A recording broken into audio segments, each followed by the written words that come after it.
Students, एडुविला point channel में आपका स्वागत है। आज हम करेंगे क्लास 9th के हिंदी की वर्कशीट नंबर 82। बच्चों, आज की वर्कशीट में हम लोग माटी वाली पाठ के अंतिम अंश को पढ़कर प्रश्नों के उत्तर देंगे। तो चलिए शुरू करते हैं आज की वर्कशीट।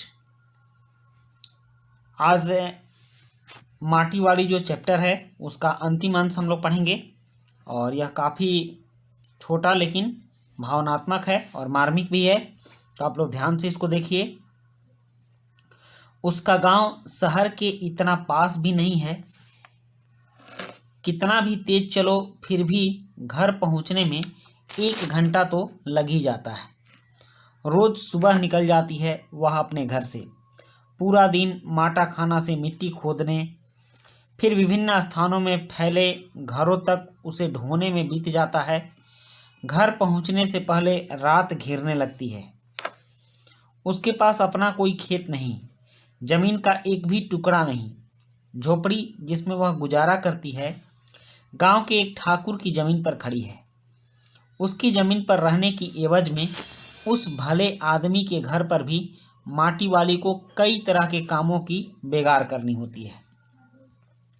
गांव में क्या होता है बच्चों की, जो बहुत ज़्यादा ज़मीन वाले होते हैं अपने ज़मीन के कुछ टुकड़ों पर वैसे लोगों को देते हैं जो सर्विस प्रोवाइड करते हैं, सेवा देते हैं, जैसे नाई हो गए, पंडित हो गए और ये माटी वाले जैसे लोग हो गए, घर में लिपापोती करने वाले या फिर घरेलू काम करने वाले लोग हो गए।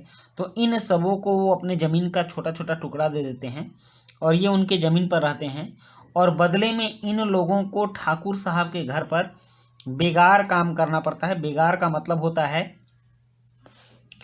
बिना मजदूरी के काम, इसको बेगार बोलते हैं। और यह इसलिए होता है क्योंकि ये उनके ज़मीन में रहते हैं। तो ये एक ही गांव की बात नहीं है, लगभग हर गांव में इस तरह के लोग आपको मिल जाएंगे। हालांकि अब तो बेगार प्रथा धीरे धीरे समाप्त हो रही है, सरकार ने इस पर रोक भी लगाया है, लेकिन पहले के दिनों में यह खूब चला करती थी। और कुछ बेगार वैसे होते थे जो बिना मजदूरी के दूसरों के घरों में काम किया करते थे। तो उसी तरह माटी वाली भी उस ठाकुर साहब के ज़मीन पर रहने के एवज में उनके घर के कई तरह के कामों को करती, जिसे बेगार कहा जाता था। नहीं, आज वह एक गठरी में बदल गए अपने बूढ़े को कोरी रोटियां नहीं देगी।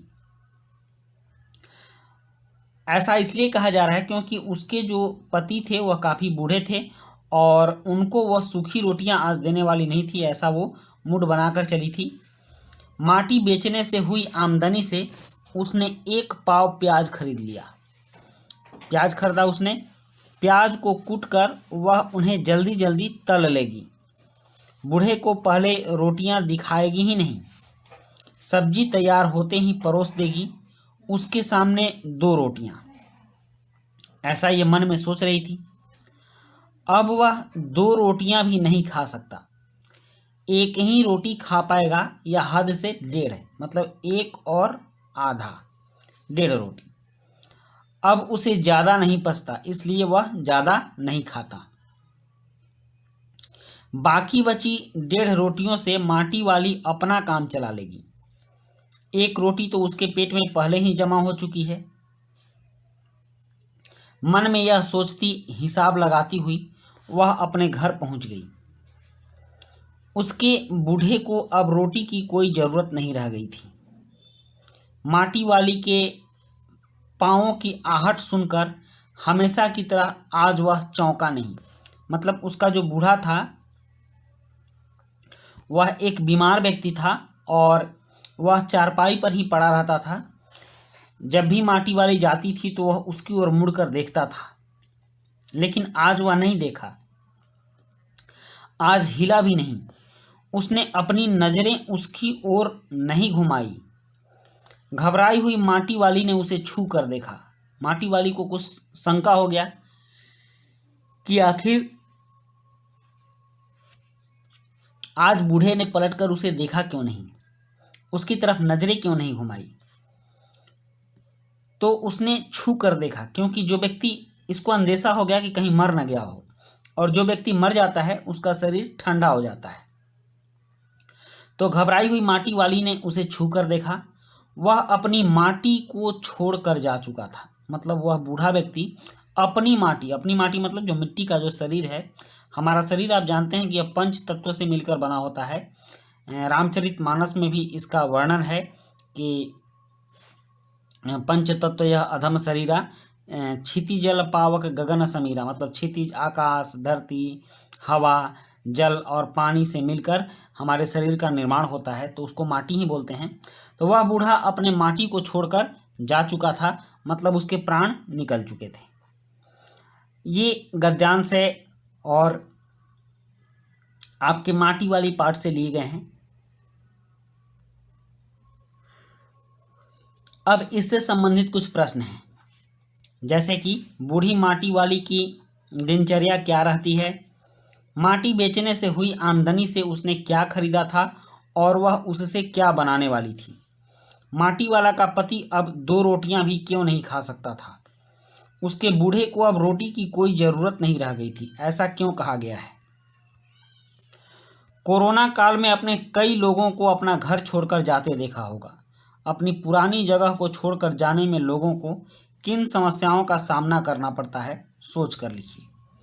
तो चलिए अब इन प्रश्नों के उत्तर करते हैं। इसके लिए हम लोग आंसर शीट पर चलते हैं।